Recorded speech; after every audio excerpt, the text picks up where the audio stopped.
इसको प्लॅनिंग बोलते, इसको प्लॅनिंग बोलते, मराठी झाला कट रचला। क्योंकि दूसरी एक बात और, क्या हमारी पुलिस की हमने महाराष्ट्र सिक्योरिटी बोर्ड की सुरक्षा गार्ड लिया है जिसका पगार डबल से ज़्यादा है, 3 शिफ्ट में दे रहे, करोड़ों रुपए पैसा दे रहा है, वो वहाँ पे खड़े रह के क्या भजिया तल रहा था जब हमारे अधिकारी को मारा जा रहा था? इंटरवेंशन भी नहीं किया गया, रोका भी नहीं किया गया। तो ऐसे जो सिक्योरिटी के ऊपर करोड़ों खर्च कर रहे हो, जब मार ही खाना है हमारे अधिकारियों को, तो फिर वैसी सिक्योरिटी की क्या ज़रूरत है? हमारे यहाँ पे सैनिक सिक्योरिटी है ही ना आधे पगार में, तो वही लेके मार ही खाना है तो उसको लेके खाओ ना। कमिश्नर 2 आदमी लेके घूमते, उपायुक्त तो 1 लेके घूमता है, सिटी इंजीनियर 1 लेके घूमते, सब लोग लेके घूम रहे। क्या बाप का माल है क्या पैसा? आप बिंदास लेके घूम रहे हो। और वो जब उनको पैसा दे तो उन्होंने क्या कार्रवाई किया? और उनको अधिकार है कि वो जाके जीरो एफआईआर लॉन्च कर सकते, क्यों नहीं कर रहे वो? तो इसलिए उस सिक्योरिटी को भी हटाना ही चाहिए। दूसरा जो कहा कि ये प्री प्लान था, देखिए फ़ोन करके काम को रुकाना ही अपने आप के अंदर, देखिए वो गरीब व्यक्ति था, अब अलग विषय को चलते, वो कार्रवाई होनी नहीं, लेकिन किसी काम में अड़थला निर्माण करना मतलब हमारा सस्पेंशन करना। किसी भी काम में देखिए विनती की जा सकती है, रिक्वेस्ट की जा सकती है आम आदमी के लिए, लेकिन अड़थला निर्माण करना और मारन करना, इसके अंदर तो बहुत गंभीर तरह का ये आरोप है। शाम को वीडियो दायर होता है जहां गीता जैन कहते हैं कि मुझे जरा भी अफसोस नहीं कि मैंने उस अधिकारी को मारा, इस पर क्या कहेंगे? नहीं, मैंने यही कहा कि फिर अगर वो हमारे विधायक है, मैं थोड़ा कम पढ़ा लिखा हूँ, वो ज़्यादा पढ़ी लिखी है, और ऐसा है कि वो अभी आजकल कायदे मंडल के अंदर बैठती है, तो शायद शासन का ये कायदा होगा कि ऐसे मारने में कोई गलत नहीं है। तो मैं वही तो आह्वान कर रहा हूँ कि खाली फिर किस किस को मार सकते हैं? कमिश्नर को मार सकते हैं क्या? उपायुक्त को मार सकते? इस बारे में थोड़ा और वो खुलासा कर देवे, ताकि फिर आम जनता को चिंता करने की ज़रूरत नहीं है। लोक प्रदेश की जनता नहीं अगर घर तोड़ने आए तो अपना हाथ तैयार है। हमारे विधायक ने उसके ऊपर आरोप लगाया है कि ये बिल्डर से सुपारी लेके काम कर रहे थे। तो कमिश्नर साहब ने इस सुपारी लेने के पीछे कौन है?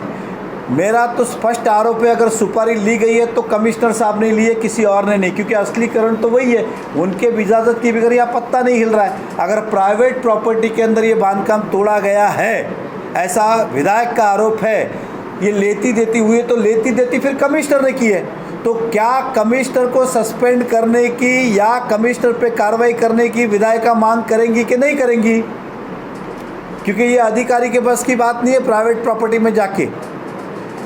इस शहर में अनगिनत प्राइवेट प्रॉपर्टियां खाली करने का काम कई महीनों से चालू है, जिसके अंदर मेरा आरोप है, शायद ये भी जो कह रही है वो सत्य मैं मानता हूँ। तो इसके ऊपर क्या विधायिका मैडम सीएम साहब को लेटर देंगे क्या कि इस कमिश्नर साहब को इमीडिएटली सस्पेंड करो या यहाँ से रवाना करो, क्योंकि इनके माध्यम से ही प्राइवेट बिल्डर के काम किए जा रहे? तो ये पहला सवाल भी है, दूसरा भी है। तीसरा, जब एक व्यक्ति को चाटा मारा गया है, इसी शहर के उदाहरण है, हमारे पार्टी के कार्यकर्ता प्रियेश शाह थे, कोविड के अंदर डॉक्टर को थोड़ा नवगर रोड में मैं जगह भूल गया, नवगर पुलिस स्टेशन के अंदर गुना दाखिल है, खाली उसने चिल्लाया, इलाज नहीं हो रहा था इसलिए चिल्लाया, डॉक्टर ने उनके ऊपर एफआईआर कर दिया। हमारे आफ्ताब जी यहाँ पे उपस्थित है, इनके परिवार का तो एक सदस्य गवाह, अब वो डॉक्टर की लापरवाही थी नहीं थी ये इस पे मैं नहीं आता, लेकिन वो हताश से निराश से कि डॉक्टर की वजह से हमारे परिवार का एक सदस्य गया। आदमी उस, जब किसी के घर में आदमी जाता है तो वो सब कुछ खो देता है, आपा खो दे। जब उन्होंने आरोप लगाया तो उनके ऊपर क्या क्या गुना दाखिल नहीं किए, महीने भर तक वो कितना टाइम रहे? 3 महीने जेल रह के आते, तब भी कमिश्नर के ऊपर घर का व्यक्ति किसी का मैयत हुआ है और हम एक तरफ गुना दाखिल करते, हम इंसानियत भी रखें तो ऐसी गलतियां माफ़ कर देते। अगर मेरी गाड़ी से किसी का एक्सीडेंट होता है, मेरी गाड़ी का क्या नुकसान हुआ, लेकिन सामने वाला अगर कोई मर गया और मैं कहूँगा कि मेरे गाड़ी का नुकसान का क्या, ये वैसा वाला काम था। मतलब तुम अधिकारी को लेके बैठे थे, जो आदमी मर गया उसकी आपको कोई चिंता नहीं थी, उसके ऊपर भी दाखिल किया। तो ये क्या, मैं कमिश्नर से जानना चाहता हूँ ये नियम क्या है? मतलब ये लोक प्रतिनिधि को भी लागू होता है कि नहीं होता है, ये हमारा प्रश्न है। और होता है तो किस अधिकारी के कब तक लागू होता है? मतलब जेई तक लागू होता है कि जेई को लागू नहीं होता है, या असिस्टेंट कमिश्नर को लागू होता है, या फिर डिप्टी कमिश्नर को मारेंगे तो लागू होता है, या कमिश्नर को मारेंगे तो लागू होता है? अगर ये वाकई में सबको लागू होता है तो ये मेरा अंतरात्मा, मेरा विश्वास कहता है कि अगर इसको, अगर अभी इस पर उचित कार्रवाई नहीं हुई कड़क कार्रवाई नहीं हुई इस मारहान के ऊपर तो वो दिन दूर नहीं, आप भी इधर है, मैं भी अंदर हूँ, आने वाले महीने में कोई ना कोई तो कमिश्नर को चाटा मार देगा। और कमिश्नर को चाटा मारेगा, उससे सबसे ज़्यादा दुख किसी को होगा तो मुझे होगा, क्योंकि मैंने कहा कि हमारी नगर पालिका है और मैं नहीं चाहता हूँ कि कमिश्नर के थोपड़ पे कोई मारे आने वाले समय के अंदर। और उनके थोपड़े पे मारना मतलब हम सबके थोपड़े पे मारना, इसलिए उसे रोकना ज़रूरी है। इसलिए कमिश्नर साहब से विनती है, आपको या किसी भी नीचे के उपायुक्त को मारने के लिए जब जाएगा तो आप किस मुंह से फिर एफआईआर करने जाओगे, किस मुंह से कार्रवाई करने जाओगे?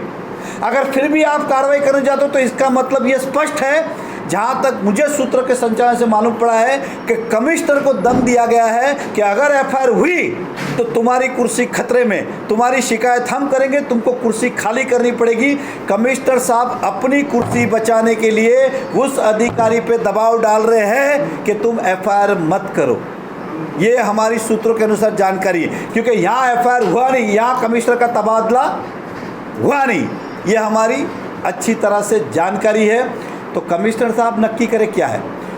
दूसरी बड़ी बात, अगर विधायक जी को लगता है, ये मैं नहीं कहता, उनका ही कहना, उनको भी कह रहे तोड़ने कि अगर आया तो आपने थप्पड़ क्यों नहीं मारा, तो हम सब शहरवासी को मैं विनती करूंगा हमारे विधायक की ओर से कि आज के बाद महानगर पालिका के चाहे कमिश्नर हो चाहे अधिकारी हो, हमारे विधायक अगर कह रहे तो वो कायदे बनाने वाले व्यक्ति है, तो वो कह रहे तो उसमें सच्चाई होगी। तो अब जब कभी भी अधिकारी मिले कान के नीचे बजाओ, कुछ कार्रवाई नहीं होती है। ये मैं नहीं कह रहा हूँ, विधायक ने उधर भी कार रोड के ऊपर उस मकान वाले को कि आपने मारा क्यों नहीं तभी, और वो अभी भी कह रही है मैंने मारा है तो पब्लिक इंटरेस्ट में। तो पब्लिक इंटरेस्ट में आप कितना भी मारो, इसलिए मैंने पहला सवाल पूछा कमिश्नर साहब खुला कर दे कि मेरे को मारोगे तो एफआईआर होगा, नीचे के अधिकारी को मारोगे तो एफआईआर नहीं होगा, ताकि हमें लोगों को पता चले किसको मारने पे होगा और किसको मारने पे नहीं होगा। तो ये हमारा स्पष्ट आरोप है। इसके अंदर कमिश्नर साहब अपनी कुर्सी बचाने के लिए उस अधिकारी का बलिदान दे रहे, और उनको लगता है कि इस पर तथ्य नहीं है, तो फिर उस अधिकारी ने सन्मान्य विधायक के बारे में पुलिस स्टेशन में जो एप्लीकेशन किया है, तो एक सन्मान्य लोकप्रतिनिधि के खिलाफ झूठी एप्लीकेशन की, तो इस अधिकारी को सस्पेंड करके इसके ऊपर एफआईआर क्यों नहीं कर रहे, इसके ऊपर एफआईआर क्यों नहीं कर रहे? दूसरा, मेरा मीरा भाईंदर के पुलिस कमिश्नर साहब से भी सवाल है कि जब आपके पास एप्लीकेशन आई कि इस तरह का हादसा हुआ तो आपने कार्रवाई क्यों नहीं की, और आपको लगता है कि कार्रवाई में तथ्य नहीं है या देने वाला वापस नहीं आ रहा है, तो आप उसके ऊपर एफआईआर क्यों नहीं कर रहे हो कि आपकी पुलिस डिपार्टमेंट की दिशा भूल की है, इसलिए उस अधिकारी के ऊपर आप एफआईआर क्यों नहीं दाखिल कर रहे हो? आपको कोई ना कोई तो निर्णय लेना होगा। इस शहर के लोक प्रतिनिधि आमदार के खिलाफ अगर कोई इस तरह से करता है तो पुलिस कमिश्नर साहब ने करने वाले के ऊपर एफआईआर करना ही चाहिए। या हम सोशल मीडिया पे उद्धव जी के या किसी का एक व्हाट्सअप के आ जाता है, उसको ढूंढ के अंदर डाला है, इधर तो खुला आरोप लगाया गया है उनके ऊपर, तो फिर पुलिस उसके ऊपर रिवर्स कार्रवाई क्यों नहीं कर रही है? पुलिस का समय बर्बाद किया, पुलिस को गुमराह किया, इसलिए उसके ऊपर भी एफआईआर फिर होना ज़रूरी है। इतने सारे मुद्दे इसके अंदर महानगर पालिका के आयुक्त और पुलिस प्रशासन इसका जवाब दे, नहीं तो अन्यथा हमें अपने तरीके से लड़ाई लड़नी होगी। यूनियन के माध्यम से मैं यूनियन की बैठक लूँगा, फिर उसके अंदर जो यूनियन चाहेगी, अगर काम बंद करना है तो हम काम बंद करेंगे या फिर और कोई मार्ग अपनाना है तो आज आपके माध्यम से चेतावनी है, इसको सहन नहीं करेंगे, और नहीं तो फिर जो विधायक जी ने कहा है हम उसकी इम्प्लीमेंट करेंगे कि आज के बाद कोई कार्रवाई में आता है पब्लिक इंटरेस्ट में तो उसको मारो और भगाओ, मारो और भगाओ। अब मेरे खाली कमिश्नर से यही कहता हूँ, फिर कहता हूँ, कमिश्नर को कोई चाटा मारेगा तो दाखिल होगा कि नहीं होगा वो नक्की होना चाहिए, क्योंकि वो दिन दूर नहीं, इस शहर के अंदर इस तरह का वातावरण हुआ तो कोई चलता फिरता कमिश्नर को चाटा भी मार सकता है, और कमिश्नर को चाटा हमारी सरकार के अंदर हास्यास्पद बात होगी। क्योंकि आपने देखा हो कई कमिश्नर के ऊपर स्याही फेंकी गई, कालक पोंछी गई, इस कमिश्नर के साथ ऐसा ना हो, इसकी मेरी चिंता बहुत है, इसलिए मैं आज यहाँ पे आया हूँ। तो कमिश्नर साहब आप इस पर कार्रवाई करें ताकि आप सुरक्षित रहे और हमारा शहर सुरक्षित रहे, हमारा अधिकारियों का मनोबल ये बना रहे। तो यही बात लेकर आज आपके सामने आया था। सस्पेंशन होना ज़रूरी है, अगर झूठी एफआईआर की है, एप्लीकेशन दी है तो करना ज़रूरी है, तो इस बारे में जांच होना ज़रूरी है। इस तरीके की कार्रवाई हुई जैसे में आफ्ताब के, तो आयुक्त ने अपने मनपा के लेटर हेड पे शिकायत की थी, लेकिन इस पे इंजीनियर अपने सादे पेपर पर, तो इससे तो शायद जाहिर होता है कि मैंने आपको क्या बोला, देखिए आप भी इतने समझदार हो, मैं भी इतने समझदार हो, अगर आयुक्त महोदय ने उनकी शिकायत की तो उनकी शिकायत वो मुख्यमंत्री जी से करेंगे और इनको रातों रात घर जाना पड़ेगा। सामान भी लपेटने का समय नहीं देगी सरकार, इनको रातों रात जाना पड़ेगा। तो वो डर के कारण उस अधिकारी का बलिदान दे रहे। आफ्ताब भाई के केस में वैसा डर नहीं था ना। मेहता साहब, अधिकारी ने भी तो कहीं ना कहीं जीआर का उल्लंघन किया सर। हाँ? 1 जून से लेके नहीं, मैं वापस बता रहा हूँ, देखिए, नहीं, आपको क्लियर करता हूँ। जीआर आप पढ़िए। जीआर वो जूने घर में जो लोग रहते हैं उनके लिए है। ये नया अभी जो बन रहा है बारिश के अंदर, उनके लिए कोई जीआर नहीं चाहिए तो मेरे पास कॉपी आप पढ़ लीजिए।